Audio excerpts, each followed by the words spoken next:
இந்த மாதிரி விஷயத்தில் என்ன செய்யக்கூடாது?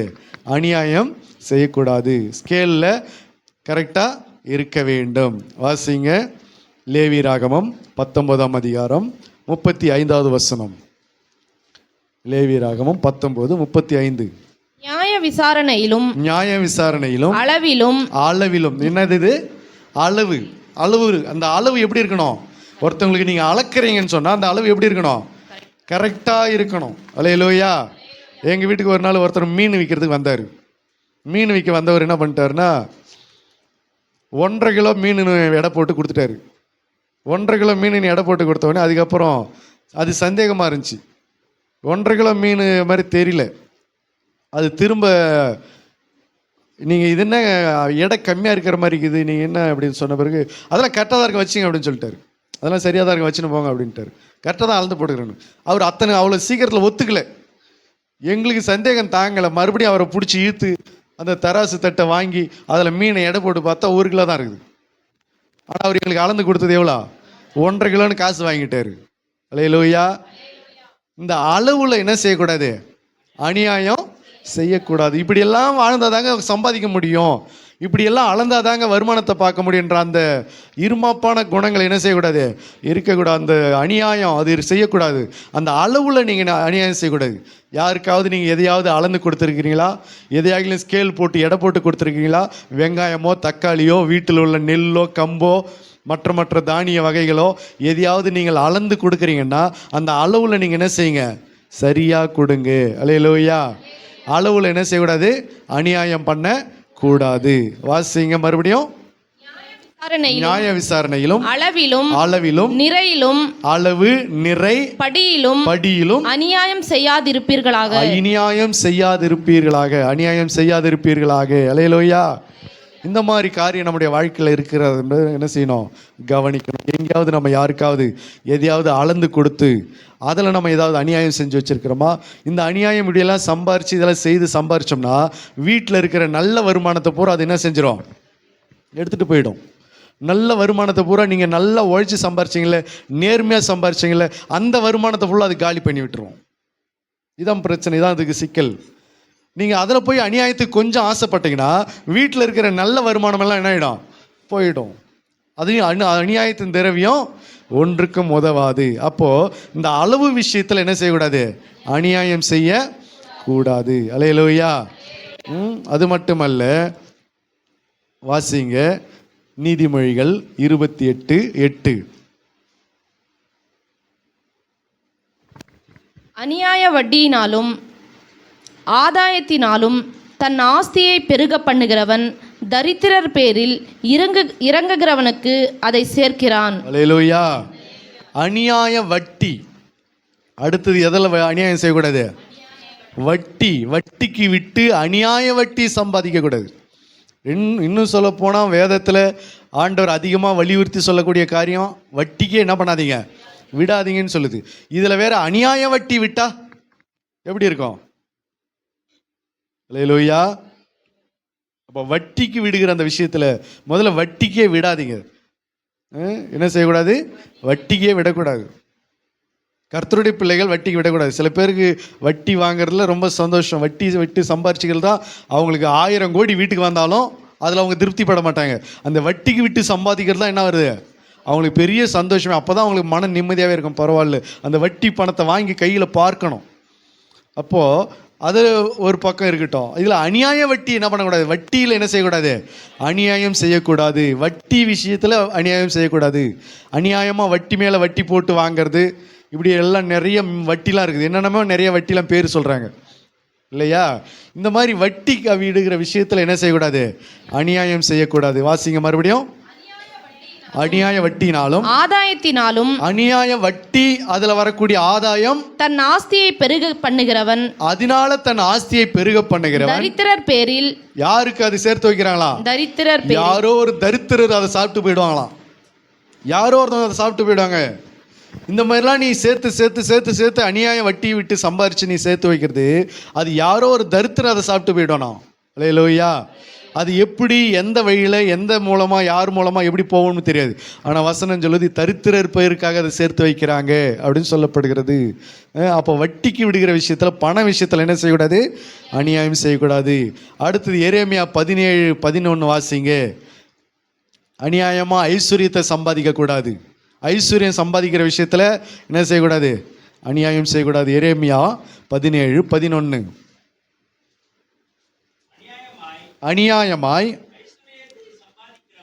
அநியாயமாய் ஐஸ்வர்யத்தை சம்பாதிக்கிறவன் முட்டையிட்டு அவயங்காத்தும் குஞ்சு பொரிக்காமல் போகிற கவுதாரிக்கு சமானமா இருக்கிறார்கள் என்று வேதம் சொல்கிறது. அல்லேலூயா. அநியாயமாய் ஐஸ்வர்யத்தை சம்பாதிக்கிறவங்க முட்டையிட்டும் அடைக்காத்தும் குஞ்சு பொரிக்காம போகிற கவுதாரிக்கு என்னவா இருக்கிறாங்களாம்? சமமா இருக்கிறாங்கன்னு வசனம் சொல்லுது. அல்லேலூயா. ஏன் அப்படின்னு சொன்னால், சில நேரங்களில் கவுதாரி முட்டை இட்டுட்டு போயிடும். அந்த முட்டையை கொண்டு வந்து கோழி கூட வச்சு என்ன பண்ணுவாங்க? அதை அடைக்காக்க வைப்பாங்க. பார்த்துக்கிறீங்களா அதெல்லாம்? ஆகினால இந்த மாதிரி கவுதாரி வேலைலாம் பார்க்கக்கூடாது. எப்படி? அநியாயமாக ஐஸ்வர்யத்தை சம்பாதிக்க போய் அதை ஒன்றுமில்லாமல் நம்ம வீணாக்கிறபடி என்ன செய்யக்கூடாது? சம்பாதிக்கக்கூடாது. ஐஸ்வர்யத்தை சம்பாதிக்கிறதுக்கு அநியாயம் செய்யக்கூடாது. நமக்கு ஐஸ்வர்யம் தேவைதான். ஐஸ்வர்யம் நமக்கு, நம்ம குடும்பத்துக்கும், பிள்ளைகளுக்கும், எதிர்காலத்துக்கும், சந்ததிக்கும் தேவைதான். ஆனால் அந்த ஐஸ்வர்யத்தை சம்பாதிக்கிறதுக்கு அதில் என்ன செய்யக்கூடாது? அநியாயம் செய்யக்கூடாது. அப்படி அதில் அநியாயம் செஞ்சிங்கன்னா அந்த அநியாயம் கர்த்தர் என்ன செய்ய மாட்டார்? ஏற்றுக்கொள்ள மாட்டார். அது ஒன்றும் இல்லாமல் உதவாமல் போய்விடும். அல்லேலூயா. அது மட்டுமல்ல, வருமானத்தில் அநியாயம் செய்யக்கூடாது. வாசிகளா? நீதிமொழிகள் 16:8. நீதிமொழிகள் 16:8. அநியாயமாய் வந்த அதிக வருமானத்திலும் நியாயமாய் வந்த கொஞ்ச வருமானமே உத்தமம். அதிக வருமானத்துக்கு ஆசைப்பட்டு அதில் என்ன பண்ணாத? அநியாயம் பண்ணாத, அநியாயம் செய்யாத. அல்லேலூயா. ஏன் அப்படின்னா, பண ஆசை எல்லா தீமைக்கும் வேறா இருக்கிற. அதனால அநியாயம், வட்டி விட்டு ஆதாயம் தேடாத, ஐஸ்வர்யத்தை சம்பாதிக்கிறதுக்கு அநியாயம் பண்ணாத, வருமானத்தை சம்பாதிக்கிறதுக்கு அதில் என்ன செய்யாத? அநியாயம் பண்ணாத. அதில் நேர்மையான விதத்தை தவிர வேற எது நடந்தாலும் அது அநியாயம் இல்லையா? அல்லேலூயா. கர்த்தருக்கு விரோதமாக உன்னுடைய வருமான விஷயத்தில் கர்த்தருக்கு விரோதமாக உன்னை நடக்கிறது அப்படின்னு சொன்னால் அது அநியாயமாக மாறிடும். அது உனக்கு ஆசீர்வாதமாக இருக்காது. அல்லேலூயா. அது நம்ம குடும்பத்தில் நிறைய பிரச்சனைகளை ஏற்படுத்தும், நிறைய போராட்டங்களை கொண்டு வரும். ஆகையினால இந்த மாதிரி அநியாயத்தினால ஐஸ்வர்யத்தை சம்பாதிக்கிறதுக்கு ஆதாயம் தேடக்கூடாது. அல்லேலூயா. அதுக்கு தான் யோவான் ஸ்நானன் இப்படி பிரசங்கம் பண்ணார்.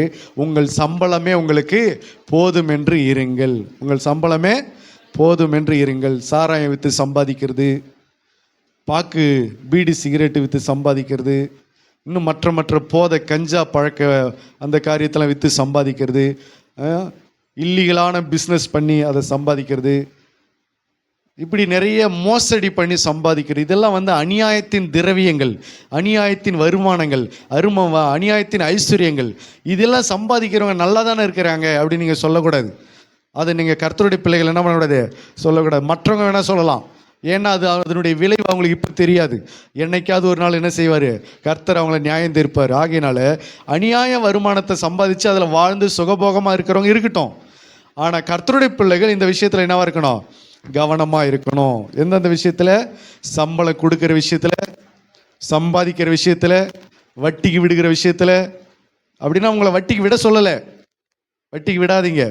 உங்கள் சம்பளமே, உங்கள் வருமானமே போதும் என்று இருங்கள். அப்போ வருமானத்தில், அப்புறம் அளவில், ஸ்கேலில் எடை போடுறதில், படி அளக்கிறதுல, இந்த மாதிரி காரியத்திலலாம் என்ன செய்யக்கூடாது? அநியாயம் செய்யக்கூடாது. உங்கள் குடும்பத்தில் யாராவது அப்படி அநியாயம் செய்கிறாங்களா? நீங்கள் ரொம்ப கவனமாக இருக்கணும். அவங்களுக்கு எடுத்து சொல்லணும். அது அவங்களுக்கு இந்த காரியத்தில் அவங்களுக்கு போதிக்கணும். இதனால் சாபம் வரும்ன்றதை அவங்களுக்கு எடுத்து நீங்கள் சொல்ல வேண்டும். அல்லேலூயா. ஆகவே இந்த மாதிரி குடுக்கல் வாங்கல் விஷயம், பண விஷயம், வட்டிக்கு விடுகிற விஷயம், விற்கிறது வாங்கிறது விஷயம், சம்பாதிக்கிற விஷயங்கள், ஐஸ்வர்யத்தை சேர்க்கிற விஷயங்கள், இந்த மாதிரி காரியத்தில் என்ன செய்யாதீங்க? அநியாயம் பண்ணாதீங்க, அநியாயம் செய்ய கூடாது. ஹல்லேலூயா. அதைத்தான் நீங்கள் சகேயு சொல்கிறா, நான் யாரிடத்திலாவது அநியாயமாய் வாங்கினது உண்டானால் நான் எப்படி கொடுத்துட்றேன்? அப்படி நீங்கள் யாராவது அநியாயமாக நீங்கள் வாங்கி இருந்தது உண்டானால், யாருடைய கூலியாவது உங்ககிட்ட இருக்குமானால், நீங்கள் அதை என்ன செஞ்சுருங்க, திரும்ப கொடுத்துருங்க.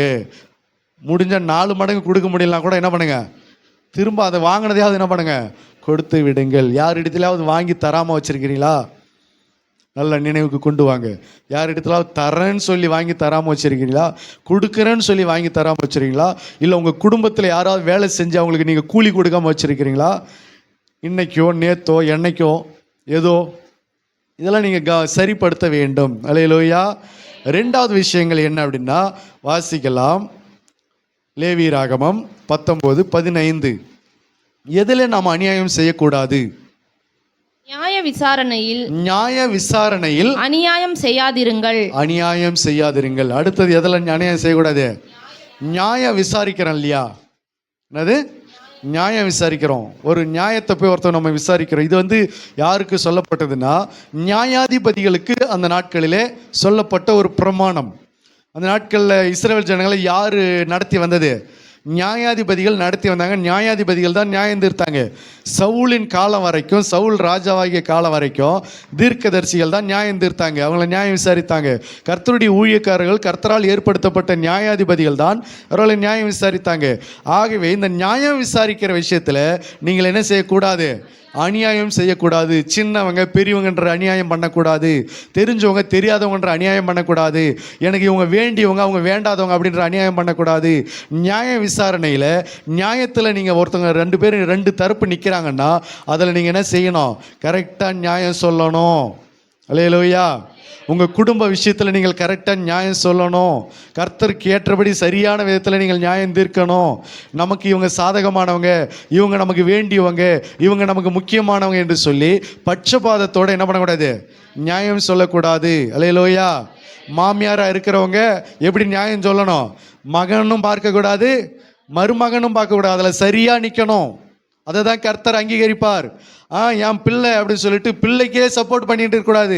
என் மகன் தான் எனக்கு ஒஸ்தி, என் மகன் தான் எனக்கு முக்கியம், என் மகன் தான் அப்படின்னு சொல்லி மகனுக்கே என்ன பண்ணக்கூடாது? சப்போர்ட் பண்ணக்கூடாது. என்னுடைய மகள் தான், என் மகள் தான் எனக்கு முக்கியம் அப்படின்னு சொல்லி மகளுக்கே சப்போர்ட் பண்ணிட்டு இருக்கக்கூடாது.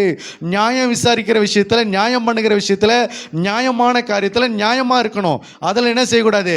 அநியாயம் செய்யக்கூடாது. மகள் பக்கமாகவே பேசுறது அது அநியாயம்.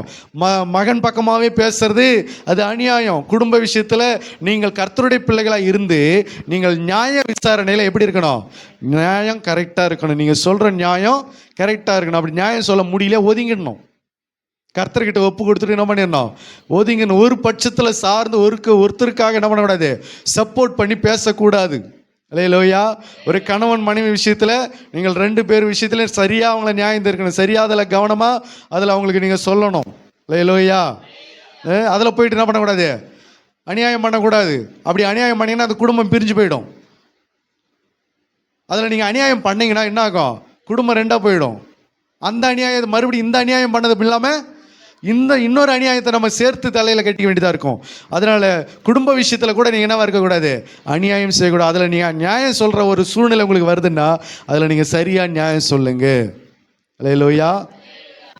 இது நியாயாதிபதிகளுக்கு சொல்லக்கூடிய காரியங்கள். அப்போ நியாயாதிபதிகள்கிட்ட நிறைய பிரச்சனைகள், நிறைய பஞ்சாயத்து, நிறைய வழக்குகள் வரும்.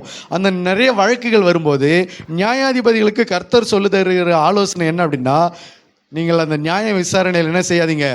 அநியாயம் செய்யாதீங்க. ஏன் அநியாயம் செய்யாதீங்கன்னா, இவங்களாம் நமக்கு வேண்டியவங்க, இவங்களாம் நமக்கு வேண்டாதவங்க, இவங்களாம் நமக்கு முக்கியமானவங்க, இவர்கள்லாம் நமக்கு முக்கியம் இல்லாதவங்க அப்படின்னு சொல்லி பட்சபாதத்தோடு என்ன செய்யாதீங்க?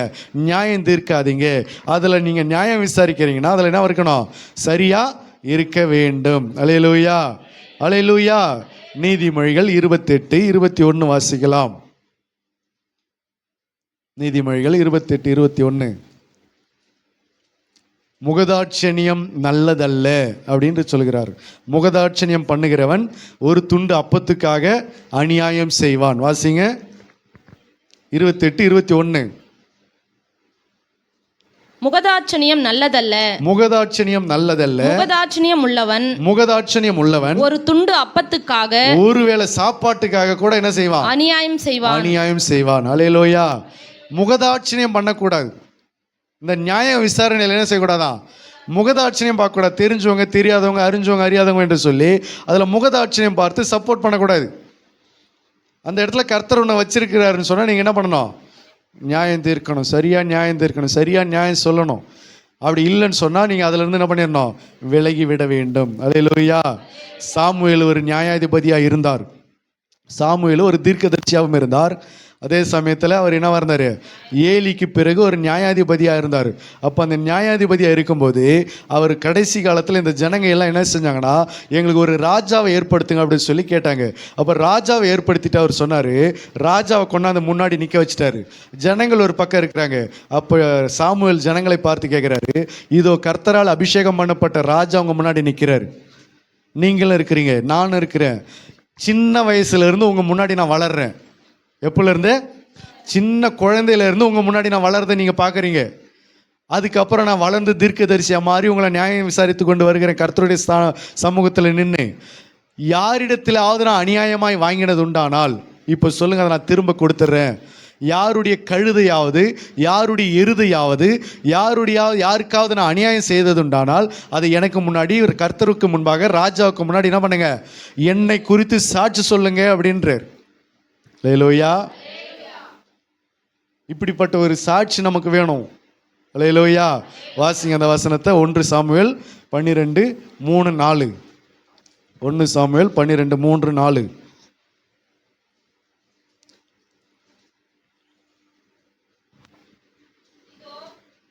இருக்கிறேன், கர்த்தரின் சந்ததியிலும் அவர் அபிஷேகம் பண்ணி வைத்தவருக்கு முன்பாகவும் என்னை குறித்து சாட்சி சொல்லுங்கள். என்னை குறித்து சாட்சி சொல்லுங்கள். நான் யாருடைய எருதை எடுத்துக்கொண்டேன், யாருடைய கழுதையை எடுத்துக்கொண்டேன், யாருக்கு அநியாயம் செய்தேன், யாருக்கு அநியாயம் செய்தேன், யாருக்கு இடுக்கண் செய்தேன், யாருக்கு இடுக்கம் செய்தேன், யார் கையில் பரிதானம் வாங்கிக் கொண்டு, யார் கையில் பரிதானம் வாங்கிக் கொண்டு கண் சாடையா இருந்தேன், சொல்லுங்கள் சொல்லுங்கள். அப்படி உண்டானால் அதை உங்களுக்கு திரும்ப கொடுப்பேன் என்றான். அதை நான் உங்களுக்கு திரும்ப என்ன பண்றேன்? கொடுப்பேன். சகே என்ன சொன்னா? நான் யாரிடத்திலாவது அநியாயமாய் வாங்கினது உண்டானால் நாளைத்தனையா நான் திரும்ப கொடுத்துறேன். சாமுவேல் என்ன சொல்றாரு? நான் யாருக்காவது நான் அநியாயம் செய்திருந்தால் அதை சொல்லுங்க, அதை நான் என்ன பண்ணிடுறேன்? திரும்ப கொடுத்துட்றேன். யாருக்காவது நான் யாரு பக்கமாவது கண் சாடையா இருந்தேனா, இந்த நியாயம் தீர்க்கிற விஷயத்தில் நான் ஏதாகிலும் நான் வந்து ஒரு பட்சமாக நான் விசாரித்தேனா, ஒரு பட்சமாக நான் பேசணும்னா அதை சொல்லுங்க, இப்போ எனக்கு சொல்லுங்க. எல்லாரும் முன்னாடி கேட்குறாரு. அல்லேலூயா. இதான் சாட்சி. என்னை குறித்து சாட்சி சொல்லுங்கள் அப்படின்றார். இன்னைக்கு சில பேர் நம்ம செத்தவங்க வீட்டில் போய் சாட்சி சொல்லுவோம். இவர் அப்படி வாழ்ந்தார், இவர் அப்படியெல்லாம் இருந்தார், போனார், பூரா பொய் சாட்சி. அல்லேலூயா. வர ஊழியக்காரங்களுக்கும் தெரியும் அவங்க சொல்கிறது பொய்ன்னு, அவங்களுக்கும் தெரியும், அந்த குடும்பத்தை சேர்ந்தவங்களுக்கும் தெரியும். அந்த ஆள் அந்த மாதிரிலாம் இல்லையே அப்படின்னு. நீங்கள் சொல்கிற சாட்சி மாதிரிலாம் இவர் ஒன்றும் அப்படி வாழலைன்றது அந்த குடும்பத்தை சேர்ந்தவங்களுக்கும் தெரியும், அங்கே வந்திருக்கிறவங்களுக்கும் தெரியும். சும்மா அந்த நேரத்தில் அந்த சொந்த பந்தங்களை என்ன பண்ணுறது, கொஞ்சம் திருப்திப்படுத்துறதுக்காக சில சாட்சிகளை சொல்லி இவரை போல இருக்கணும். சில பேர் என்ன பண்ணுவாங்கன்னா சாட்சியை சொல்ல தெரியாமல் சொல்லி இவரை போல வாழணுன்னுவாங்க. அவர் செய்த நல்ல விஷயத்த மட்டும் சொல்ல மாட்டாங்க சாட்சியா, அவரை போல சாட்சியாக வாழணுன்றாங்க. அவரை போல வாழ்ந்துன்னா அவர் ஏகப்பட்ட அநியாயம் பண்ணி வச்சிருப்பார், அதெல்லாம் செய்யணுமா? இது கிறிஸ்துவ அடக்க ஆராதனையில் அந்த ப்ரேயர் மீட்டிங்கில் அவங்களுக்காக சாட்சி கொடுக்குற வழக்கங்கள் உண்டு. அப்போ என்ன செய்வாங்கன்னா அவங்களுக்காக என்ன பண்ணுவாங்க, சாட்சி கொடுத்து பேசுவாங்க. அல்லேலூயா. அது இல்லை சாட்சி. பவுல் சொல்லுகிறாரு, என்னிடத்தில் ஒரு அநியாயத்தை நான் பார்க்கல, ஆனால் அதனால நான் என்னவா இல்லை, நீதிமான் கிடையாது. என்னை நீதிமான் ஆக்குகிறவர் யாரு? கர்த்தர். அப்போ நம்மை நீதிமான் ஆக்குகிறது யாரு? கர்த்தர். அது ஒரு பக்கம், அது பரலோகத்தில் அது கர்த்தர் நியாயம் தீர்ப்பார். ஆனால் பூமியில் பொறுத்த வரைக்கும் இவர் சாமுவேல் என்ன செய்கிறாரு, முகத்துக்கு நேராக நின்று ஜனங்களை கூப்பிட்டு வச்சு, அவர் யாரெல்லாம் இது வரைக்கும் நியாயம் விசாரித்து வந்தாரோ அந்த ஜனங்களை எல்லாரையும் நிற்க வச்சு, அவர் அபிஷேகம் பண்ணின ராஜாவை நிற்க வச்சு, என்னை குறித்து இப்போ நீங்கள் சொல்லுங்க அப்படின்னாரு. இயேசு கிறிஸ்து அப்படிதான் சொன்னார், என்னிடத்தில் பாவம் உண்டு என்று உங்களில் யார் என்னை குற்றப்படுத்தக்கூடும் அப்படின்னு சொன்னார். அல்லேலூயா. அப்போ இதுதான் அவர் சொல்றாரு. இங்கே சாமுவேலை தான் கேட்குறாரு, நேருக்கு நேராக பேசுறாரு. சாட்சி சொல்லுங்க, நான் யாரிடத்திலாவது நான் அநியாயமா செய்திருக்கிறேன்னா, அநியாயமா வாங்கியிருக்கிறேன்னா, கழுதையோ எருதையோ இடுக்கன் செய்திருக்கேனோ, கண் சாடையாக இருந்தனோ, ஆடு மாடுகளை நான் வாங்கியிருக்கேன்னா, இல்லை லஞ்சம் பரிதானம் வாங்கிக்கிட்டு நான் வந்து நியாயம் இருக்கிறேன்னா சொல்லுங்க, அதை நான் இப்போ நான் திரும்ப செலுத்துகிறேன் அப்படின்றாரு. அல்லேலூயா. அப்போ நியாயம் இருக்கிற விஷயத்தில் என்ன பண்ணக்கூடாது, கர்த்தருடைய பிள்ளைங்க என்ன செய்யக்கூடாது? அநியாயம் செய்யக்கூடாது. அல்லேலூயா. யாருக்கோ நீங்கள் நியாயம் சொல்ல போகிறீங்கன்னு வச்சுங்களேன், யாரோ ஒரு குடும்பத்துக்கு நீங்கள் நியாயம் சொல்ல போகிறீங்க, அதில் நீங்கள் சரியாக நியாயம் சொல்லுங்கள். உங்கள் சொந்த பந்தங்களுக்குள்ளே, உங்கள் குடும்பத்தை சேர்ந்தவங்களுக்குள்ளவே, உங்கள் உறவினர்களுக்குள்ளே, உங்கள் தெருக்களுக்குள்ளே யாரோ ஒருத்தவங்களை கூப்பிட்றாங்க, இந்த மாதிரி ஒரு பிரச்சனையாக இருக்குது, நீங்கள் வாங்க, நீங்கள் வந்து பேசுங்க, நீங்கள் வந்து சொல்லுங்க அப்படி சொல்லி உங்களை கூப்பிட்றாங்கன்னு சொன்னால் அதில் நீங்கள் எப்படி நியாயம் பேசணும்? ஃபஸ்ட்டு எடுத்தோடனே ஒரு பஞ்சாயத்து பண்ணுவாங்க. ரெண்டாவது தரப்பு உங்ககிட்ட வந்திருக்காது, முதல்ல ஒரு தரப்பு உங்ககிட்ட நியாயத்தெல்லாம் சொல்லுவாங்க. அந்த நியாயத்தை கேட்டு நீங்கள் என்ன பண்ணக்கூடாது? அப்போ இதுதான் உண்மை போலதுன்னு நம்பிடக்கூடாது. அல்லேலூயா. ஏன் அப்படின்னு சொன்னால், வழக்கில் முந்தி பேசுகிறவன், முதல் பேசுகிறவன் நீதிமான் போல் காணப்படுவான்னு நீதிமொழிகள் புஸ்தகம் சொல்கிறது. ஒருத்தவங்க முதல்ல எடுத்த உடனே அப்படியே தன்னுடைய நீதியெல்லாம் சொல்கிறாங்கன்னா அவன் நீதிமான் போல காணப்படுவானா. அவனுக்கு அடுத்தது அவனுடைய எதிராளி வரான் பாரு, அவன் வந்து தான் இவன் சொல்கிறதெல்லாம் உண்மையாக பொய்யான்றது அவன் வந்து தான் சொல்ல முடியும். அவனையும் இவனையும் ரெண்டு பேரும் வச்சு பேசினா தான் எது உண்மைன்றது தெரியும். அல்லேலூயா, அல்லேலூயா. அதே தான் எல்லா விஷயத்திலும். அப்போ நீங்கள் என்ன செய்யணும்? உங்களை யாராவது நியாயம் சொல்ல கூப்பிட்டாங்கன்னா முடிஞ்ச அளவுக்கு போகாதீங்க. அப்படி போனீங்கன்னா என்ன பண்ணுங்கள்? கரெக்டாக நியாயம் சொல்லிட்டு வந்துடுங்க. தெரியாத விஷயத்தில் எல்லாம் தெரிஞ்ச மாதிரி போய் என்ன பண்ணிடாதீங்க, நோக்கம் நுழைஞ்சு அவங்களுக்குள்ள ஒரு அநியாயத்தை பண்ணிட்டு வந்துடாதீங்க. அல்லேலூயா. அதனால தான் சொல்கிறாரு, நியாயம் விசாரிக்கிற விஷயத்தில், நியாயம் சொல்கிற காரியத்தில் நீங்கள் என்ன செய்யக்கூடாது? முகதாட்சணியம் பார்க்கக்கூடாது, அநியாயம் செய்யக்கூடாது. அல்லேலூயா, அல்லேலூயா. சாலமோன் என்ன சொல்கிறார் பாரு, பிரசங்கி 3:16, நீதி ஸ்தலத்தை கண்டேன், அங்கே அநீதி இருந்தது, நியாயஸ்தலத்தை கண்டேன், அங்கே அநியாயம் இருந்தது என்று சொல்லுகிறார். பிரசங்கி 3:16. பின்பும் சூரியனுக்கு கீழே, பின்னும் சூரியனுக்கு கீழே நான் நியாயஸ்தலத்தை கண்டேன், நான் நியாயஸ்தலத்தை கண்டேன், அங்கே அநியாயம் இருந்தது, அங்கே அநியாயம் இருந்தது. நீதி ஸ்தலத்தையும் கண்டேன், நீதி ஸ்தலத்தையும் கண்டேன், அங்கே அநீதி இருந்தது, அங்கே அநீதி இருந்தது. நியாயஸ்தலத்தில் என்ன இல்லை? நியாயஸ்தலத்தில் என்ன இருக்கணும்? நியாயம் இருக்கணும். நீதி ஸ்தலத்தில் நீதி இருக்கணும். இப்போ நியாயஸ்தலத்தில் நியாயமும் இல்லை, நீதி ஸ்தலத்தில் நீதியும் இல்லை. இப்போ நியாயம் தேடி தான் கோர்ட்டுக்கு போகிறாங்க, நீதி தேடி தான் கோர்ட்டுக்கு போகிறாங்க, போலீஸ் ஸ்டேஷனுக்கு போகிறாங்க. அங்கெல்லாம் இதெல்லாம் இருக்கா? உங்களுக்கே தெரியுது இல்லையா? நீதி தேடி போலீஸ் ஸ்டேஷனுக்கு போகிறாங்க, கோர்ட்டு கேஸுன்னு போகிறாங்க, எங்கெங்கே போகிறாங்க, அரசாங்கத்தை தேடி போகிறாங்க, சட்டத்தை தேடி போகிறாங்க. அங்கெல்லாம் நீதி இருக்குதா? வக்கீலை தேடி போகிறாங்க. இப்படி அரசாங்க அங்கே நீதி ஸ்தலத்தை தேடி நீதியை தேடி போகிறாங்க. அங்கே கூட இப்போ என்னவா இல்லை? நீதி ஸ்தலம் இருக்கிறது, ஆனால் அங்கே என்ன இல்லை? நீதி இல்லை. நியாயஸ்தலம் இருக்கிறது, அங்கே என்ன இல்லை? நியாயம் இல்லை. அல்லேலூயா. இவங்க கிட்ட கொஞ்சம் பரிதானம் வாங்கிக்கிறாங்க, அவங்க கிட்ட கொஞ்சம் பரிதானம் வாங்கிக்கிறாங்க. ஒரு தடவை பட்சமாக அவங்க செயல்பட்டு இன்றைக்கி நீதி தீர்க்கிற ஸ்தலத்தெல்லாம் இன்றைக்கி நம்ம பார்க்க முடிகிறது. அதனால் இந்த உலகத்தில் நீதி, நியாயம் இதெல்லாம் என்ன செய்ய முடியல, பார்க்கறது ரொம்ப அரிதான ஒரு காரியமாக இருக்கிறது. அல்லேலூயா, அல்லேலூயா. தேவன் ஆண்டவர் என்ன சொல்றார் பாரு, யோபு 34:12. யோபு 34:12. தேவன், நம்முடைய ஆண்டவர் இருக்கார்ல, தேவன் என்ன செய்யல? அநியாயம் செய்யாமலும், சர்வ வல்லவர் நீதியை புரட்டாமலும் இருக்கிறது மெய்யே. நம்முடைய ஆண்டவர் நீதி என்ன செய்யல? புரட்டலை, அநியாயம் செய்யலை. அப்போ நம்ம ஆண்டவருடைய பிள்ளைகளாக இருக்கிற நம்மளும் நீதி என்ன செய்யக்கூடாது? புரட்டக்கூடாது. ஒருவேளை நீதியை இப்போ புரட்டி இருக்கிறோமா, அதுக்கு இன்றைக்கி ஆண்டவர்கிட்ட என்ன செய்யணும்? மன்னிப்பு கேட்கணும். என்றைக்காவது நம்ம அநியாயமாக நியாயம் இருக்கிறோமா, அதுக்கு ஆண்டவர்கிட்ட மனஸ்தாபப்பட்டு மன்னிப்பு கேட்கணும். ஆண்டவரே, நான் இவங்க விஷயத்தில் நான் அநியாயம் பண்ணியிருக்கிறேன், நான் அவங்க விஷயத்தில் நான் வந்து அநீதி செலுத்திருக்கிறேன், அதனால் இந்த மாதிரி விஷயத்தில் எனக்கு மன்னிப்பு கொடுங்க என்று சொல்லி ஆண்டவர்கிட்ட மன்னிப்பு கேட்கணும். ஏன் அப்படின்னு சொன்னால், நீ இல்லைனா நீ எதை விதைக்கிறியோ, இங்கே நீ அநியாயம் பண்ணிவிட்டு நீ வேறு இடத்துக்கு நீதி தேடிட்டு போனால் அங்கே உனக்கு நீதி கிடைக்காது. அதை நம்ம நல்ல ஞாபகத்தில் வச்சுக்கணும்.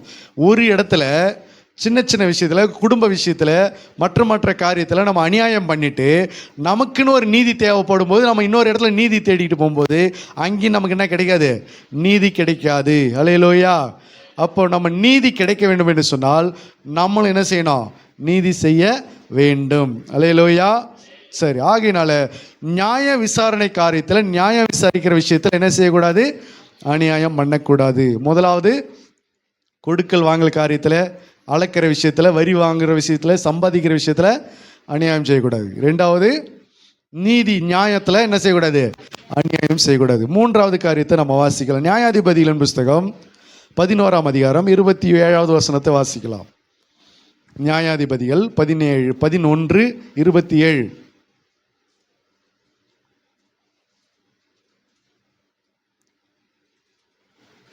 நான் உமக்கு விரோதமாய் குற்றம் செய்யவில்லை. நீர் எனக்கு விரோதமாய் யுத்தம் பண்ணுகிறதினால் நீர்தான் எனக்கு அநியாயம் செய்கிற அப்படி என்று சொல்லி எப்தா அம்மோன் புத்திரருடைய ராஜாவை பார்த்து அவர் சொல்லுகிற வார்த்தை இது. எப்தா என்பவன் இஸ்ரவேல் நியாயாதிபதி. இஸ்ரவேல்ல அவன் நியாயம் விசாரித்தான். அந்த எப்தாவை விட யாரு பிரச்சனைக்கு வர்றது? அம்மோன் புத்திரருடைய ராஜா இந்த எப்தா கூட சண்டைக்கு வர்றாரு. காரணமே இல்லாமல் சண்டைக்கு வர்றாரு. அதுக்கு தான் இங்கே எப்தா என்ன சொல்கிறாருன்னா, நான் உங்ககிட்ட என்ன பண்ணலை, நான் யுத்தம் பண்ண வரல, நீங்கள் எனக்கு என்ன பண்ணுறீங்க, அநியாயமாக என்கிட்ட யுத்தம் பண்ண வரீங்க அப்படின்னு சொல்லி. அப்போ யுத்தம் பண்ணுகிற விஷயத்தில் என்ன செய்யக்கூடாது, அநியாயம் பண்ணக்கூடாது. அப்படின்னா என்ன அர்த்தம்? தேவையில்லாமல் ஒருத்தவங்கிட்ட போய் சண்டைக்கு போகக்கூடாது, தேவையில்லாமல் ஒருத்தவங்கிட்ட போய் வம்பு இழுக்கக்கூடாது, தேவையில்லாமல் ஒருத்தவங்கிட்ட போய் பிரச்சனை பண்ண நிற்கக்கூடாது. அல்லேலூயா. எப்தா அவர் சொல்ற வார்த்தை நல்லா மறுபடியும் கவனிச்சு படிங்க. நான் உமக்கு விரோதமாய் குற்றம் செய்யவில்லை. நான் உங்களுக்கு விரோதமா ஒரு குற்றமும் செய்யல. நீர் எனக்கு விரோதமாய் யுத்தம் பண்ணுகிறதினால் நீங்க மட்டும் எனக்கு விரோதமா என்ன பண்றீங்க, யுத்தம் பண்ணுகிறதினால் நீர் தான் எனக்கு அநியாயம் செய்றீங்க. நான் உங்ககிட்ட சண்டைக்கு வரல, நான் உங்ககிட்ட யுத்தம் பண்ண வரல, நான் உங்ககிட்ட பிரச்சனை பண்ண வரல, நீங்க தான் என்கிட்ட அநியாயமா என்ன பண்றீங்க, பிரச்சனை பண்ண வரீங்க. ஊருக்குள்ள நீங்க பார்த்துருப்பீங்க, அநியாயமா ஒருத்தவங்கிட்ட போய் சண்டைக்கு போறது. அநியாயமா யாருக்கு அநியாயமா அப்படின்னா, ஏமாந்தவங்க கிட்ட, யாரு ஏமாந்தவங்க கிட்ட போய் சண்டைக்கு போறது, கேட்க ஆள் இல்லாதவங்க கிட்ட போய் பிரச்சனை பண்றது. அப்போ தான் போயிட்டு இவங்களுடைய வீரத்தெல்லாம் காண்பிக்கிறது, அப்போ தான் போய் இவங்களுடைய பிரச்சனையெல்லாம் காண்பிக்கிறது, இவங்களுடைய கோவத்தை எல்லாம் கொண்டு போய் காமிக்கிறது. அல்லேலூயா. புரியுதுங்களா உங்களுக்கு? அநியாயமாய் சண்டைக்கு போவது. அப்போ சண்டைக்கு போகிற விஷயத்தில் என்ன செய்யக்கூடாது, அநியாயம் பண்ணக்கூடாது. ஏமாந்தவங்களா பார்த்து எகிரக்கூடாது, ஏமாந்தவங்களா பார்த்து சண்டைக்கு போகக்கூடாது. ஏமாந்தவங்களை அடித்தா இவனை கேட்கறதுக்கு ஆள் இல்லைன்றதுக்காக அவங்களுக்கு போய் என்ன பண்ணக்கூடாது, பிரச்சனை பண்ணக்கூடாது. அல்லேலூயா. வடநாட்டு பக்கம் ஒரு சம்பவம் நடந்துச்சு. என்ன நடந்துச்சுன்னா, ஒரு சாதாரண ஒரு ஏழை மனிதன், அந்த ஏழை மனிதன் மேலே ஒரு வசதி படைத்த ஒரு மனிதன், பணபலம் ஆள் பலம் உள்ள ஒரு மனுஷன் நல்லா குடிச்சிட்டு போய் அவன் உட்காந்துட்டு இருக்கிறவன் மேலே யூரின் விட்டான் அவன் முகத்தில். அந்த நியூஸ் கேள்விப்பட்டீங்களா? உட்காந்துட்டு இருக்கிறவன் மேலே அவன் முகத்தில் யூரின் விட்டான். இது தேசத்தில் ஒரு பெரிய நாட்டில் ஒரு பெரிய பிரச்சனையாக உருவாகி அந்த நீதிபதின்னு நினைக்கிறேன், அந்த நாட்டு முதலமைச்சர்னு நினைக்கிறேன், நம்ம இந்தியாவுக்குள்ளே நடந்த சம்பவம் தான், வெளி மாநிலம், அது எந்த மாநிலம் சரியாக தெரியல. அதில் அந்த அந்த முதலமைச்சர்னு நினைக்கிறேன், முதலமைச்சராக நீதிபதியாக தெரியல, அவர் போயிட்டு அந்த பாதிக்கப்பட்ட அந்த மனுஷன்கிட்ட போய் மன்னிப்பு கேட்டார். அது மட்டுமல்ல, இந்த தப்பு செஞ்ச அந்த மனுஷனுடைய வீட்டை ஜேசிபி வச்சு இடிச்சு போட்டாங்க. லேலோயா. இதெல்லாம் என்ன துணிகரம், கேட்கறதுக்கு யாரும் ஆள் இல்லை என்பதற்காக. விதவைகள், திக்கற்றவர்கள், ஏழைகள், சிறு பிள்ளைகள், ஒடுக்கப்பட்டவர்கள், இவர்கள் எல்லாம் கேட்கறதுக்கு ஆள் இல்லை என்று சொல்லி சமுதாயத்தில் வீணாக நிலத்தகராறு பண்ணுறது, வீட்டு இடம் பிரச்சனை பண்ணுறது, மற்ற விஷயத்தை பண்ணுறது, இப்படியெல்லாம் பண்ணி அவங்ககிட்ட போய் அநியாயமாக சண்டைக்கு போயிட்டு அவர்களுக்கு அநியாயம் செய்யுது. இந்த மாதிரியான காரியத்தில் கர்த்தர் என்ன பண்ண மாட்டார், சும்மா இருக்க மாட்டார். அல்லேலூயா, அல்லேலூயா. ஒரு முறை இப்படி நடந்துச்சு சம்பவம். 2 பேர் சண்டை போட்டுக்கிட்டாங்க. 2 பேர் சண்டை போட்டுக்கிட்ட உடனே மோசே போயிட்டு அதை மறிச்சு விட்டான். ஃபஸ்ட்டு எகிப்தியனும் இஸ்ரவேலனும் சண்டை போட்டுக்கிட்டானுங்க.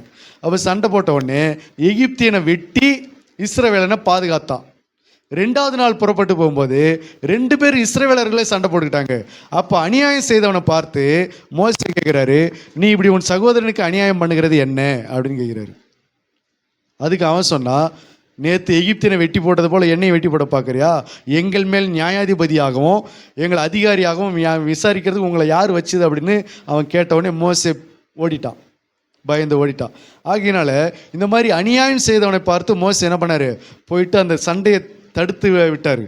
ஒருவேளை இன்றைக்கி நம்ம அநியாயம் செய்கிறவர்களுக்கு நம்ம அநியாயமாக ஒருத்தவங்க சண்டைக்கு போகிறாங்கன்னு சொன்னால் அவர்கள் கூட யார் பக்கம் பலமாக இருக்குதுன்னு சொல்லி அவங்க கூட நம்ம என்ன பண்ணிக்கூடாது, சேர்ந்து கொண்டு இவங்களுக்கு பிரச்சனை கொடுக்கக்கூடாது. நான் சொல்கிறது புரியுதுங்களா உங்களுக்கு? அல்லேலூயா. ஊருக்குள்ளே நிறைய சண்டை இன்றைக்கி எப்படி தான் நடந்துன்னு இருக்குது. யார் பக்கம் சாதகமாக ஆள் இல்லையோ அவங்களுக்கு சப்போர்ட் பண்ண மாட்டாங்க. யார் பக்கம் கொஞ்சம் மெஜாரிட்டி அதிகமாக இருக்குதோ அவங்களுக்கு தான் என்ன பண்ணுவாங்க, வேடிக்கை பார்க்குறவங்க கூட அவங்களுக்கு தான் பேசுறது. நியாயம் சொல்கிறவங்க கூட அவங்களுக்கு தான் நியாயம் சொல்கிறது. சப்போர்ட் பண்ணுறவங்க கூட அவங்களுக்கு தான் சப்போர்ட் பண்ணுறது. யாருக்கு? பணபலம், ஆள் பலம், மெஜாரிட்டி யாருக்கு அதிகமாக இருக்குதோ அவங்களுக்கு தான் போய் நின்று வேடிக்கை பார்க்குற ஆள் கூட, சொந்த பந்தங்கள் கூட, ரோட்டில் போகிற ஆள் கூட போய் சப்போர்ட் பண்ணுறது. அந்த பாதிக்கப்பட்ட அந்த மைனாரிட்டிக்கு என்ன பண்ணுறதில்ல, சிறுமைப்பட்டவங்களுக்கு போய் உதவி செய்கிறது கிடையாது. அல்லேலூயா. ஆகியனால இங்கே நம்ம சண்டைக்கு போகிற எந்த விஷயத்திலும் நீங்கள் நியாயமாக இருந்துக்கணும். அப்படி நீங்கள் நியாயமாக நீங்கள் போய் அப்படி மோசையை போல் சண்டைக்கு போக சொல்ல முடிஞ்சால் நீங்கள் என்ன பண்ணுங்க, சமாதானம் பண்ணிடுங்க. சமாதானம் பண்ணுகிறவர்கள் பாக்கியவான்கள். அல்லேலூயா. சமாதானம் பண்ணுகிறவர்கள் பாக்கியவான்கள், அவர்கள் தேவனுடைய புத்திரர் எண்ணப்படுவார்கள். அதனால் நீங்கள் போய் மோசையை போல் 2 பேரும் அடித்து அவங்கள வெட்டி போட்டு அந்த சண்டையை விளக்க வேண்டாம். நீங்கள் போய் என்ன பண்ணுங்கள், சமாதானம் பண்ணிவிடு. இவங்களுக்கு சாதகமாகவும் பேசாதீங்க, அவங்களுக்கு சாதகமாகவும் பேசாதீங்க. நமக்கு வேண்டாம் வம்பு. அதனால் நீங்கள் போய் என்ன பண்ணுங்கள், 2 பேருக்கும் சமாதானம் பண்ணுங்க. அல்லேலூயா. அல்லேலூயா. புரியுதுங்களா உங்களுக்கு? கணவன் மனைவி 2 பேரும் சண்டை போட்டுக்கிறாங்கன்னா அங்கே போய் நீங்கள் ஒரு பக்கமாக பேசிகிட்டு இருக்கக்கூடாது. அந்த இடத்துல என்ன பண்ணணும், 2 பேரையும் சமாதானப்படுத்திட்டு வந்துடணும். அப்புறமா மற்ற காரியத்தெல்லாம் பேசிக்கலாம். முதல்ல அவங்களுக்குள்ள ஒரு சமாதானத்தை உண்டாக்கணும். கர்த்தருடைய பிள்ளைகள் செய்ய வேண்டிய காரியங்கள் இதுவே. அல்லேலூயா. அடுத்தபடியாக குடும்பத்துக்குள்ள கணவன் மனைவி என்ன பண்ணக்கூடாது, அநியாயம் செய்யக்கூடாது. வாசிங்க எஸ்தர் புஸ்தகம் 1:16. வஸ்தி ராஜாவாகி அகாசியோருக்கு கீழ்ப்படியாமல் போனபடினாலே ராஜா தன்னுடைய பிரதானிகளை கூப்பிட்டு என்ன செய்யலாம் அப்படின்னு ஆலோசனை கேட்கும்போது மெமுகான் என்பவன் ராஜாவிடத்தில் என்ன ஆலோசனை சொல்லுகிறான் பாருங்க. எஸ்தர் 1:16.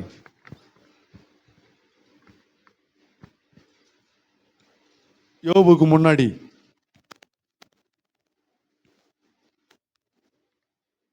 இன்னுமா ராஜா நியாயப்பிரமாணத்தையும் ராஜநீதியையும் அறிந்தவர்களிடத்தில் பேசுவது தனக்கு வழக்கமானபடியால் காலாகால வர்த்தமானங்களையும் அறிந்த பண்டிதர்களை நோக்கி ராஜாவாகிய அகஸ்வேரு பிரதானிகள் மூலமாய் சொல்லி அனுப்பின கட்டளைகளின்படி ராஜஸ்திரீயாகிய வஸ்தி செய்யாமற் போனதின் நிமித்தம் 16 எஸ்தர் 1:16. அப்பொழுது மெமுகான் ராஜாவுக்கும் பிரபுக்களுக்கும் முன்னே பிரதுத்தமாக ராஜஸ்திரியாகிய வஸ்தி ராஜாவுக்கு மாத்திரமல்ல ராஜாவாகிய அகாஸ்வேருவினுடைய சகல நாடுகளிலும் உள்ள சகல பிரபுக்களுக்கும் சகல ஜனங்களுக்கும் கூட அநியாயம் செய்தால். அல்லேலூயா. அல்லேலூயா. இது ராஜாவுக்கும் ராணிக்கும் உள்ள பிரச்சனை. அப்போ ராஜா வரவழைச்ச போது ராணி என்ன பண்ணலையாம், வரல. அவங்க வரமாட்டேன்னு சொல்லிட்டு கட் அண்ட் ரைட்டாக சொல்லிட்டாங்க. அங்கே எதனால் வரமாட்டேன்னு சொன்னாங்களே தெரியாது. அந்த பிரச்சனை அது அங்கே தான் தெரியும். நம்ம அங்கே போகலை. சரியா? இப்போது ராஜா வந்து ஆலோசனை கேட்குறாரு, மெமுகான் கிட்ட ஆலோசனை கேட்குறாரு. மெமுகான் என்ன சொல்கிறாரு, ராஜாவாகி அகாஸ்வேருவுக்கு மாத்திரம் அவள் அநியாயம் செய்யல, சகல நாடுகளிலும் உள்ள அகாஸ்வேருவினுடைய சகல நாடுகளிலும் உள்ள சகல பிரபுகளுக்கும் சகல ஜனங்களுக்கும் கூட அநியாயம் செய்தாள். எப்படி அநியாயம் செய்தாள்னா, ராஜாவாகிய அகாஸ்வேரு ராஜஸ்திரியாகிய வஸ்தியை தமக்கு முன்பாக அழைத்து வர சொன்னபோது அவள் வரமாட்டோம் என்கிற செய்தி எல்லா ஸ்திரீகளுக்கும் பிரசித்தமானால் அவர்களும் தங்கள் புருஷரை தங்கள் பார்வையில் அற்பமா எண்ணுவார்கள். அல்லேலூயா. என்ன சொல்றா, ராஜாவுடைய மனைவியே ராஜாவுடைய சொல்லுக்கு கீழ்ப்படியாமல் போன இந்த விஷயம் நாட்டில் இருக்கிற எல்லா பெண்களும் கேள்விப்பட்டாங்கன்னா அவங்களும் அவங்க புருஷனை என்ன பண்ண மாட்டாங்க, மதிக்க மாட்டாங்க. அதனால இவ செஞ்சது அநியாயம் அப்படின்றார். மெமுகான் சொல்கிறாரு, இவள் செஞ்சது என்னது? அநியாயம். கீழ்ப்படியாமல் போய் அவள் உங்களுக்கு மாத்திரம் அநியாயம் செய்யல, நாட்டில் எல்லாருக்குமே அவள் என்ன பண்ணி வச்சிருக்கா? அநியாயம் பண்ணி வச்சிருக்கா. இப்போ யாராவது கேள்விப்படுறாங்க, போயா ராஜா மனைவியே ராஜாவுக்கு கீழ்ப்படியலாம், நீ வேணா ரொம்ப ஓவராக பேசினீங்க போயா அப்படின்வாங்க. சொல்லுவாங்களா சொல்ல மாட்டாங்களா? அது எவ்வளோ பெரிய அவமானம். ராஜா பொண்டாட்டி ராஜாவுக்கு கீழ்ப்படியல, ராஜாவுடைய மனைவி ராஜாவுக்கு கீழ்ப்படிஞ்சு வரல அப்படின்ற விஷயம் இந்த நாட்டில் எல்லாருக்கும் போய் சேருதுன்னா அவங்க என்ன சொல்லுவாங்க? அவங்க வீட்டில் இப்போ என்ன, புருஷன் வந்து மனைவி கேட்குறாரு, நம்ம சொன்னால் கீழ்ப்படி மாட்டியா அப்படின்னு. அதுக்கு அவங்க பதில் என்ன சொல்லுவாங்க? நீ என்ன பெரிய ராஜாவா? ராஜா பொண்டாட்டி என்ன பண்ணலை? கீழ்ப்படியல. ராஜாவே அவங்கள மதிக்கலை, அதை விட நீ என்ன பெரிய ராஜாவா போய் அப்படின்ட்டு போயிடுவாங்க. அப்போ அதை தான் மெமுகான் எடுத்து சொல்கிறாரு, இவ வந்து உங்களுக்கு மட்டும் அநியாயம் செய்யலை, நாட்டில் எல்லாருக்குமே என்ன பண்ணி வச்சுருக்கா? அநியாயம் பண்ணி வச்சுருக்கா. கணவன் மனைவி விஷயத்தில் என்ன பண்ணக்கூடாது? அநியாயம் பண்ண. அப்போ இவர் எதை இங்கே அநியாயம் சொல்கிறாரு? எதை இவங்க அநியாயம் சொல்கிறாரு? மெமுகான் வந்து அவ அநியாயம் பண்ணியிருக்கான்னு சொல்கிறாருல, அது என்ன அநியாயம்? எந்த விதத்தில் அநியாயம் செஞ்சாங்க? ராஜா வர சொல்லும் போது கீழ்ப்படியில, அதை தான் அவர் அநியாயம்னு பேசுகிறாரு. அப்போ அது கீழ்ப்படியாமல் போகிற விஷயமே என்னவா இருக்குது? அநியாயம். இப்போ நம்ம கேட்குறோம்ல, நாங்கள் என்னங்க பாவம் பண்ணிக்கிறோம்? நாங்கள் எழுத்துக்கிட்டங்க பாவம் பண்ணியிருக்கோம், எங்கெங்க பாவம் பண்ணியிருக்கோம்? நாங்கள் எங்கெங்க குடும்பத்தில் எங்கெங்க சரி பண்ணணும்? கணவன் மனைவிக்குள்ளே எந்த பிரச்சனைங்க சரி பண்ணணும்? எந்த விஷயத்தை நாங்கள் சரி பண்ணிக்கணும் அப்படின்னு கேட்குறோம்ல. அல்லேலூயா. அதுக்கு தான் சொல்கிறாரு, ஒரு மனைவி தன் புருஷனுக்கு கீழ்ப்படியாமல் போகிற காரியமே என்ன காரியம்னு வேதம் சொல்லுது? அநியாயம். எத்தனை பேர் இந்த அநியாயம் பண்ணுறீங்க? அல்லேலூயா. கை தூக்காதீங்க, சரியா? புருஷனுக்கு கீழ்ப்படிய. மனைவிகளே, உங்கள் சொந்த புருஷருக்கு என்ன பண்ணுங்க? கீழ்ப்படியுங்கள் அப்படின்னு வேதம் சொல்லுது. அப்போ மனைவிகள் புருஷனுக்கு என்ன செய்யணும்? கீழ்ப்படியணும். ஒரு முறை ஆபிரகாம் வீட்டில் ஒரு சண்டை வந்துச்சு.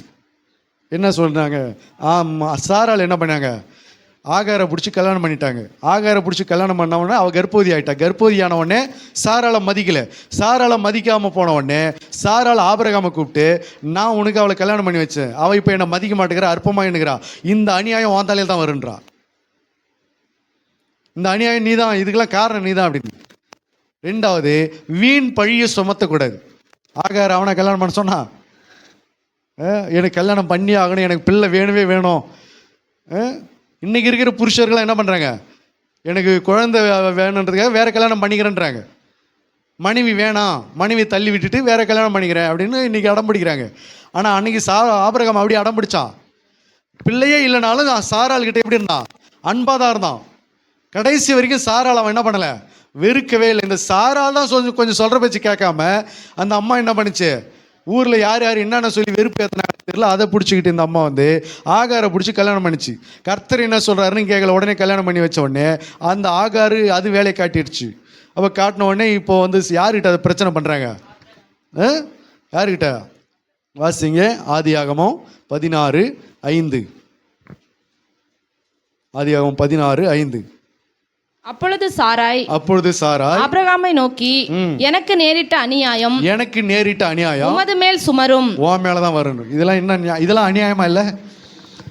இது அநியாயமா இருக்குதா இல்லையா? ஆபிரகாமு குழந்தைய பத்தியோ கல்யாணம் பண்றதை பத்தி எந்த சாப்டரும் எடுக்கல. சாராளாகி நீதான் குழந்தைய பத்தி பேசுன, வீடு கட்டப்படணும்னு பேசுன, கல்யாணத்தை பத்தி பேசுன, எல்லாத்தையும் பண்ணி கல்யாணம்லாம் பண்ணி வச்ச, எல்லாம் ரெடி பண்ணி வச்சு. இப்போ அதுக்கு பிரச்சனை நீ தான் அனுபவிக்கிற. இப்போ இந்த பழியை தூக்கி யார் மேலே போடுற? ஆபிரகாம் மீது போடுற. இந்த அநியாயம் மறுபடியும் வாசிங்க அதை. அப்பொழுது சாராய் ஆபிரகாமை நோக்கி, எனக்கு நேரிட்ட இந்த அநியாயம் உமது மேல் சுமரும். இதான் வீண் பழின்றது. ஆபிரகாம் பொறுமையாக அதையும் சகிச்சுக்கிட்டான். சரி ரைட்டு, என்ன பண்ணுறது, உன்னை கல்யாணம் பண்ணிக்கணும்ல, எல்லாத்தையும் நான் என்ன பண்ணி ஆகணும், சகிச்சுதான், இந்த அநியாயத்தை நான் ஏற்றுக்கிட்டு தான் ஆகணும்னு சொல்லி ஆபிரகாம் அதை ஏற்றுக்கொண்டார். அல்லேலூயா. புரியுதுங்களா? அப்போ கணவன் மனைவிக்குரிய விஷயத்தில் வீண் பழியை சுமத்தக்கூடாது. வீணாக சந்தேகம் பிடிக்கிறது, வீணாக அவங்க இவங்க கூட சேர்த்து வச்சு பேசுறது, வீணாக தேவையில்லாமல் கதையை கட்டி விடுறது, வீண் பழியை சுமத்துறது. ரெண்டாவது, மனைவி புருஷனுக்கு கீழ்ப்படியாமல் போய் அநியாயம் பண்ணுறது. இந்த மாதிரி குடும்ப காரியத்தில் என்ன செய்யக்கூடாது? அநியாயம் பண்ணக்கூடாது. கணவன் மனைவிக்கு உள்ள விஷயத்தில் கீழ்ப்படியாமல் போய் சந்தேகம் முடிச்சு அப்படி இப்படி சொல்லி ஒரு பட்சமாக பேசி இப்படியெல்லாம் காரியத்தை செய்து அநியாயம், குடும்பத்துக்குள்ளே குடும்ப விஷயத்துக்குள்ள என்ன செய்யக்கூடாது? அநியாயம் பண்ணக்கூடாது. அல்லேலூயா. அதுக்கு தான் நான் வெள்ளிக்கிழமை சொன்னது. குடும்பத்தில் சண்டை வந்துச்சுன்னா, கணவன் மனைவிக்குள்ளே சண்டை வந்துச்சுன்னா, முதல்ல யார் போய் பேசணும்? சாத்தானுக்கு இடம் கொடுக்குறவங்க பேச மாட்டாங்க. சாத்தானை உள்ளே கூப்பிட்டு வரவேற்பு மாலை போட்டு உள்ளே கூப்பிட்டு சேர் போட்டு உட்கார வைக்கிறவங்க அவங்ககிட்ட பேச மாட்டாங்க. சாத்தானை காலின் கீழே போட்டு மிதிக்கிறவங்க முதல்ல போய் பேசணும். இப்போ யார் மாலை போட்டு வரவேற்க போகிறீங்க? யார் காலில் போட்டு மிதிக்க போகிறீங்க?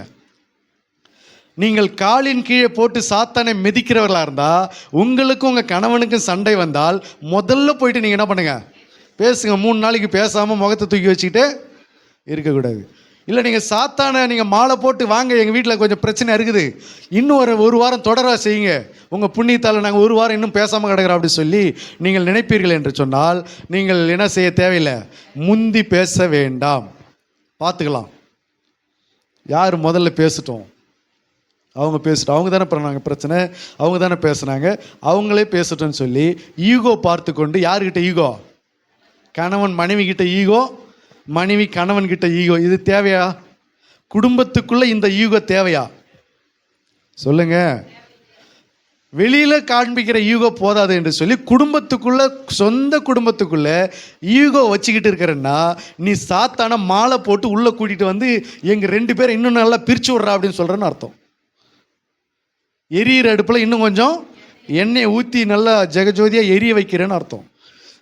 உங்கள் கணவன் மனைவிக்குள்ளே சண்டை வருதா? ரைட்டு, ஓகே, உடனே என்ன பண்ணிடணும்? பேசணும். ஒரு கொஞ்சம் டைம் எடுத்துக்கணும், அவ்வளோதான். ஏன்னா மனசு ஒத்துழைக்காது. என்ன செய்யுது? சண்டை போட்டுக்கிட்ட உடனே கொஞ்சம் மனசு ஒத்துழைக்காது தான். ஆனால் அதுக்காக அது என்ன பண்ணக்கூடாது? சாத்தான் உங்களை தூண்டி விடாதபடிக்கு மறுபடியும் கூடி வாழுங்கள். அல்லேலூயா, அல்லேலூயா. ஜபத்திற்கும் உபவாசத்திற்குமே அன்றி மற்ற எந்த காரியத்துக்கு என்ன செய்யக்கூடாது? பிரிந்திருக்க கூடாது என்று சொல்லி நீங்கள் உடனே கூடி வாழுங்கள், உடனே கூடி பேசுங்கள், உடனே பேசிக்கொள்ளுங்க. உடனே அங்கே பிசாசு இடம் கொடுத்துடக்கூடாது, அவங்க உடனே கேப் வர விடக்கூடாது. அதில் தான் இங்கே பிசாசு என்ன சொல்லுவான்? முதல்ல அவங்க வந்து பேசணும், கம்னரு அப்படின்னு சொல்லி உனக்குள்ள என்னத்தை கொண்டு வரான்? ஈகோவை கொண்டு வரான். எத்தனை பேருக்கு ஈகோ இருக்குது? கை தூக்க வேண்டாம். கணவன் மனைவிக்குள்ள கௌரவம், ஈகோ, மேட்டிமை இதெல்லாம் இருக்கக்கூடாது. அது உன் குடும்பத்துக்கு நீயே வைக்கிற ஓலை, நீ உன் குடும்பத்துக்கு நீயே வைக்கிற வேண. அல்லேலூயா. அப்போது 2 தெரிஞ்சுங்க. நீங்கள் சாத்தானை உள்ளே கூப்பிட்ற ஆளா, சாத்தானை காலில் போட்டு மிதிக்கிறாளா? எத்தனை பேர் மிதிக்க போகிறீங்க? சொல்லுங்க. ரஞ்சித்துக்கு தூக்க வேண்டாம். இது கணவன் மனைவி விஷயத்தில் மட்டும் கிடையாது, மற்ற எல்லா விஷயத்திலுமே சரி.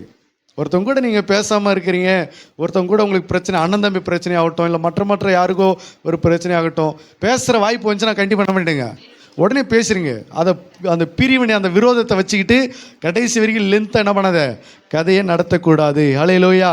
அப்போ குடும்ப விஷயத்தில் என்ன செய்யக்கூடாது? அநியாயம் செய்யக்கூடாது. கடைசியாக 5வது காரியத்தை நம்ம பார்க்கலாம். ரோமர் 1:18. ரோமர் 1ஆம் அதிகாரம் 18வது வசனத்தை கவனிக்கலாம்.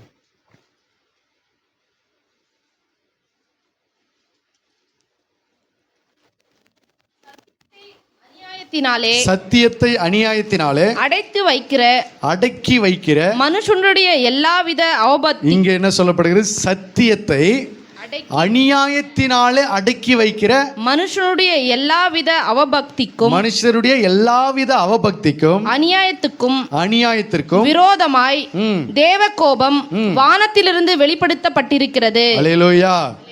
சத்தியத்தை அநியாயத்தினால அடக்கி வைக்கிற எல்லா மனுஷருடைய அவபக்திக்கும் கர்த்தருடைய கோபம் நியமிக்கப்பட்டிருக்கிறது. அதுல 25வது வசனத்தை வாசிங்க. தேவனுடைய சத்தியத்தை அவர்கள் பொய்யாக மாற்றி சிருஷ்டிகரை தொழுது சேவியாமல் சிருஷ்டியை தொழுது சேவித்தார்கள். தேவனுடைய சத்தியத்தை பொய்யாக மாற்றுவது, இதுதான் சத்தியத்துல செய்கிற அநியாயம்.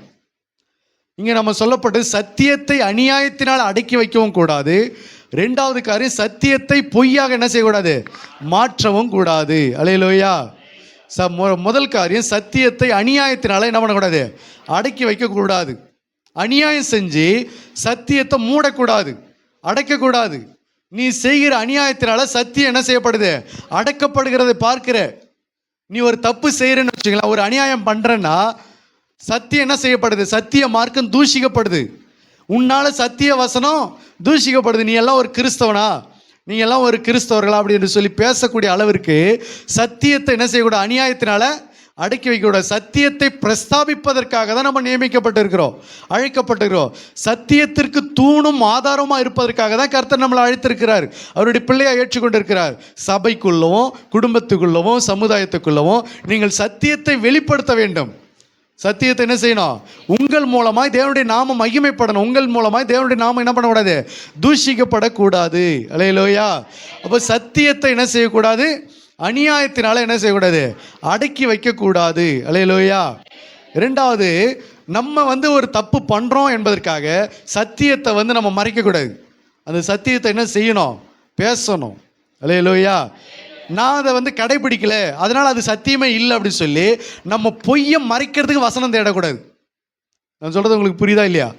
நம்ம ஒரு தவறு செய்கிறோம், அந்த தவறை நியாயப்படுத்துறதுக்காக வசனத்தை என்ன பண்ணக்கூடாது, பைபிளில் தேடி அதை கண்டுபிடிச்சி அதை நியாயம் பேசிகிட்டு இருக்கக்கூடாது, அதை நியாயப்படுத்தக்கூடாது. வசனம் என்ன சொல்லுதோ அந்த வசனம் ஒருவேளை நம்மளே அது வெட்டுதுன்னா அதுக்கு நம்ம என்ன பண்ணணும், அர்ப்பணிக்கணும். வேதாகமும் இருபுறமும் கருக்குள்ள பட்டயோ. அப்போ இந்த வசனம் ஒருவேளை அது நம்மளே குத்துதுன்னா அதுக்கு நம்மளை ஒப்பு கொடுக்கணும். ஆண்டவரே, இந்த வசனம் என்னையே என்ன பண்ணுது, அது கேள்வி கேட்குற இந்த வசனம் என்னையும் அது நியாயம் இருக்கு, அதனால் நானும் இந்த பாவத்துக்கு உட்பட்டு இருக்கிறேன், இந்த அநியாயத்தை நானும் செய்கிறேன் என்று சொல்லி அதற்கு மனஸ்தாபப்பட்டு கர்த்தரிடத்தில் மன்னிப்பு கேட்கணும். நம்ம செய்கிற எல்லா தப்புக்கும் வசனம் தேடிக்கிட்டு அதை நியாயப்படுத்திக்கிட்டு இருக்கக்கூடாது. இன்னைக்கு எல்லாரும் ஏகப்பட்ட பேர் செய்கிற மிஸ்டேக் இதுதான், சத்தியத்தை அநியாயத்தினால் அடக்கி வைக்கிறது. எப்படி, இவங்க செய்கிற எந்த தப்பு செஞ்சாலும் அதுக்கு எங்கேருந்து வசனம் எடுக்கிறது, பைபிள் எடுக்கிறது. அதை எடுத்து அந்த அவங்க செஞ்ச தப்பை நியாயப்படுத்துறதுக்காக வசனம் எடுக்கிறது. அல்லேலூயா. கர்த்தர் கவனிக்கிறார். கர்த்தர் என்ன செய்கிறாரு, கவனிக்கிறார். அப்போ ரெண்டு காரியத்தையும் நம்ம கவனிக்கணும். ஒன்று, வசனத்தின்படி செய்ய கற்றுக்கணும். இன்னொரு பக்கம் நம்ம செய்கிற தப்புகளை வசனத்தை என்ன பண்ணிக்கிட்டு இருக்கக்கூடாது, தேடிட்டு அதை நியாயப்படுத்திட்டு இருக்கவும் கூடாது. இந்த வித்தியாசம் புரியுதுங்களா உங்களுக்கு? எல்லா காரியங்களுக்கும் வசனத்தில் நம்ம ஆதாரம் தேடணும், சத்தியத்தின்படி செய்யணும், சத்தியத்துக்கு கீழ்ப்படினோம். அதே சமயத்தில் இன்னும் நம்ம தப்பும் பண்ணுவோம் இல்லை, சில நேரங்களில் நம்ம மிஸ்டேக்கும் பண்ணுவோம் இல்லை, அந்த நேரத்தில் அதுக்கு தகுந்த மாதிரி ஒரு வசனத்தை தேடக்கூடாது. அல்லேலூயா. அதுக்கு தகுந்த மாதிரி ஒரு வசனத்தை தேடி பாருங்க, வசனம் இப்படி சொல்லுது பாருங்க சொல்லி நம்ம தப்பை என்ன செய்யக்கூடாது, நியாயம் தீர்க்க கூடாது, நம்ம தப்பு அடைக்கக்கூடாது, நம்ம தப்பு மறைக்கக்கூடாது. அப்போது அதுக்கு தான் வசனம் சொல்லுது. ரோமர் 2:8 வாசிங்க. ரோமரின் புஸ்தகம் 2:8. விசுவாசம் உலகமெங்கும் பிரஸ்தபமாயிருக்கிறபடியினாலே முதலாவது நான் உங்கள் எல்லாருக்காகவும் இயேசு கிறிஸ்து மூலமாய் என் தேவனை ஸ்தோத்தரிக்கிறேன்.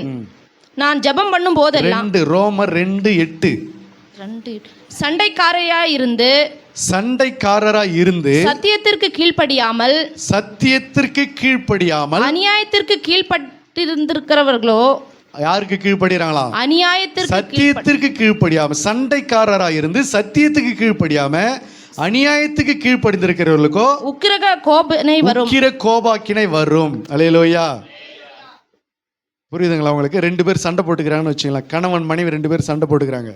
அங்கே போயிட்டு நீங்கள் வசனத்தை சொல்லி, வசனம் என்ன அப்படி சொல்லுது, நீங்கள் என்ன அப்படி பேசுகிறீங்க அப்படி சொல்லி பாருங்களா. அங்கே சத்தியத்துக்கு இடம் கொடுப்பாங்க நினைக்கிறீங்க, சத்தியத்துக்கு இம்பார்ட்டன்ட் கொடுப்பாங்க நினைக்கிறீங்க. ஒரு குடும்பத்தில் ஒரு பிரச்சனை நடந்துன்னு, ஒரு சகோதர சகோதரிகளுள்ள பிரச்சனை நடக்குது, ஒரு கணவன் மனைவி பிரச்சனை நடக்குது, ஒரு பெற்றோர் பிள்ளைகளுக்குள்ள ஒரு பிரச்சனை நடக்குது. அங்கே போயிட்டு அவங்க கிறிஸ்தவர்களுக்குள்ள, இங்கே பாருங்க வசனம் இப்படி சொல்லுது, நீங்கள் என்ன இப்படி சண்டை போடுறீங்க அப்படின்னு கேட்டோம்னா, அந்த இடத்துல ஐயோ வசனத்துக்காக பயப்படுறாங்க. அவங்க வசனத்தின்படி செய்ய பார்க்குறாங்களா இல்லை சண்டைக்காரராகவே இருக்க பார்க்குறாங்களா? அந்த நேரத்தில் அவங்கள அமர்த்துகிறது அரிதான ஒரு காரியமாக போகிறது. நிறைய சண்டை போடுற குடும்பத்துக்குள்ளே நான் போய்க்கிறேன். எப்படி சண்டை போடுற நிறைய குடும்பத்துக்குள்ளே நான் உள்ளே நுழைஞ்சிருக்கிறேன். அங்கே போயிட்டு நீ வசனத்தை எடுத்துகிட்டு பேச போனால் அவங்க சத்தியத்துக்கு கீழ்ப்படிய மாட்டேங்கிறாங்க, அங்கே சண்டைக்காரராக தான் நாங்கள் இருப்போன்றாங்க. யார் இவங்க? இந்த சண்டை போடுற வீடுகள்லாம் நான் சொல்கிற வீடுனா கிறிஸ்தவங்க வீடு தான் சொல்கிறேன். நான் போகிற நேரத்தில் ஏதோ ஒரு சண்டை போட்டுன்னு இருப்பாங்க. கணவன் மனைவிக்குள்ளே சண்டை, சகோதர சகோதரர்களுக்குள்ள ஒரு சண்டை, தாய் தகப்பனுக்குள்ள சண்டை, பெற்றோர் பிள்ளைகளுக்குள்ள ஒரு சண்டை, ஏதோ கிறிஸ்தவர்களுக்குள்ள மாமியார் மருமகளுக்குள்ள ஒரு சண்டை வருதுன்னு வச்சுங்களேன். இந்த சண்டைக்குள்ளே நான் உள்ளே நுழைஞ்சி அங்கே நான் போயிட்டு வசனத்தை எடுத்து சொல்ல போனோம்னா அவங்க வசனத்துக்கு கீழ்ப்படிய மாட்டேங்கிறாங்க. அந்த சண்டைக்காரராகவே தான் நாங்கள் இருப்போம், சாட்சி கொடுப்போன்றாங்க. கடைசி வரைக்கும் நாங்கள் யாராக தான் நிற்போம்? சண்டைக்காரராக தான். இப்போ அதுக்கு தான் சொல்லுது, அப்படிப்பட்டவர்களுக்கு கர்த்தரிடத்திலிருந்து உக்கிர கோபாக்கினை வரும், கோப ஆக்கினை வரும் என்று சொல்லப்படுகிறது. அல்லேலூயா. அதுக்கு தான் சொல்லுது, சண்டைக்காரராக இருந்து சத்தியத்திற்கு கீழ்ப்படியாமல் என்ன செய்யாத, அநியாயத்துக்கு கீழ்ப்படியாத, அநியாயம் செய்யாத. அல்லேலூயா. இப்போ சத்திய விஷயத்தில் என்ன செய்யக்கூடாது? அநியாயம் செய்யக்கூடாது. அல்லேலூயா.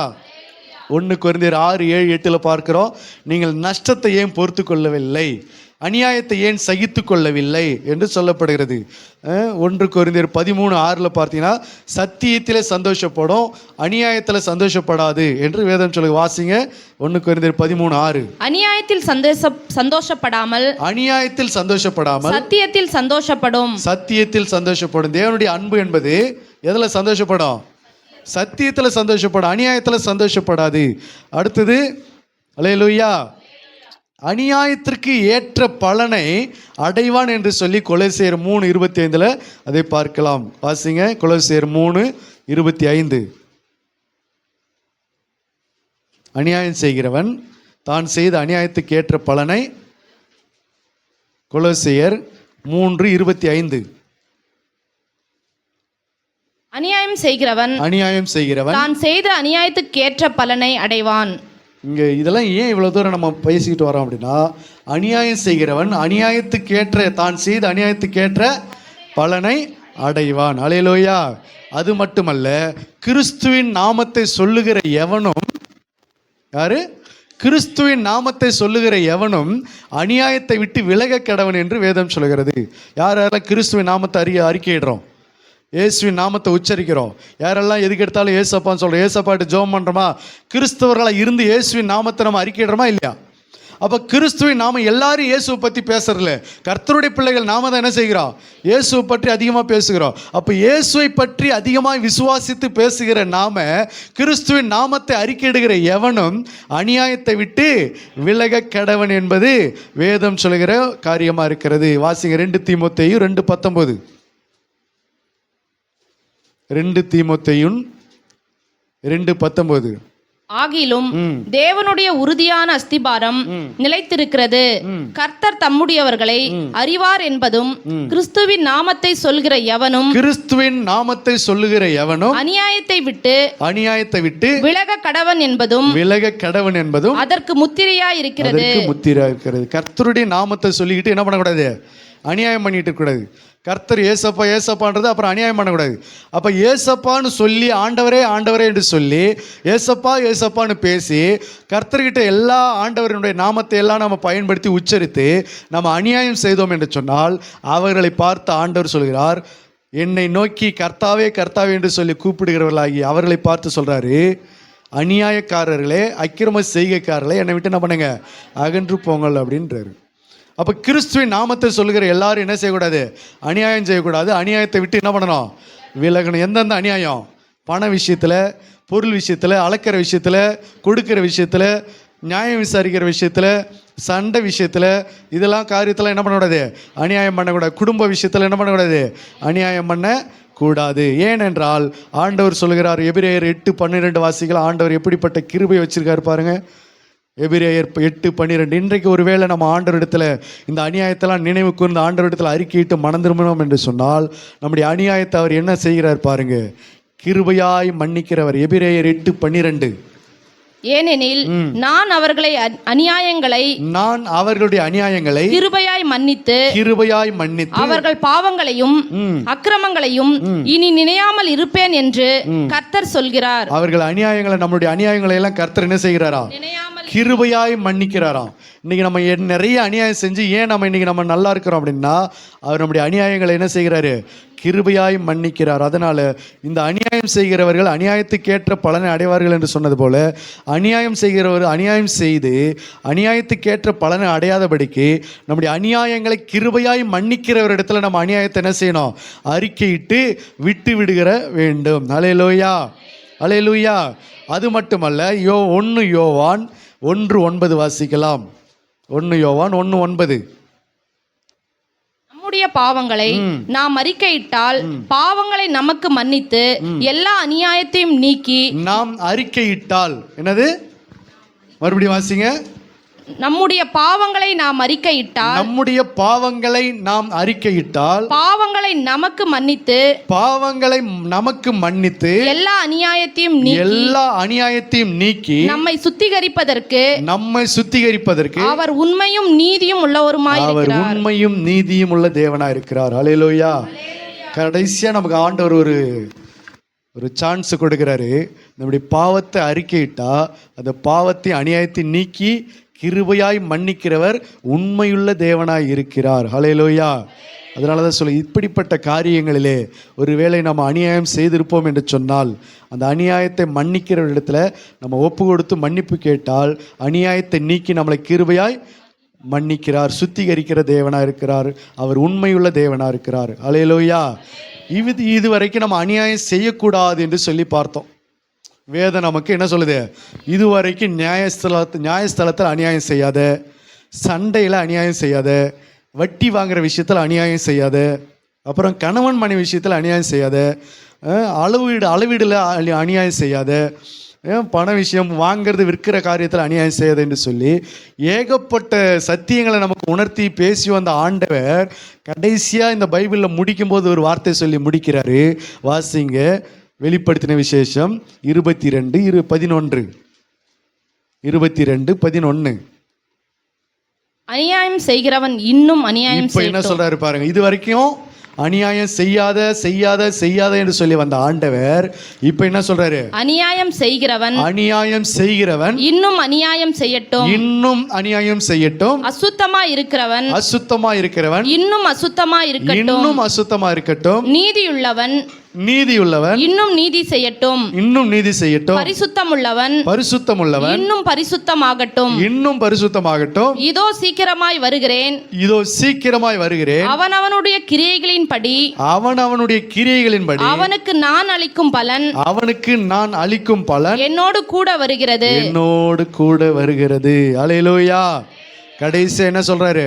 இதையெல்லாம் நீ கேட்டு நீ மறுபடியும் நீ பணத்தில், வீட்டில், குடும்பத்தில், கணவன் மனைவி விஷயத்தில், சம்பளம் கொடுக்கறதுல, வாங்கிறதுல, கூலி விஷயத்தில், கூலி கொடுக்கறது, கூலி வாங்கிறது, எந்த காரியத்தில் அநியாயம், ஐஸ்வர்யம், அநியாய திரவியம், இது எல்லா காரியத்திலையும் நீ அநியாயம் பண்ணிக்கிட்டு இருக்கிறேன்னு சொன்னால் கர்த்தர் கடைசியாக என்ன சொல்கிறாருன்னா, அநியாயம் பண்ணுகிறவன் இன்னும் அநியாயம் செய்யிட்டு அவனுக்குரிய பலன் என்னுடனே கூட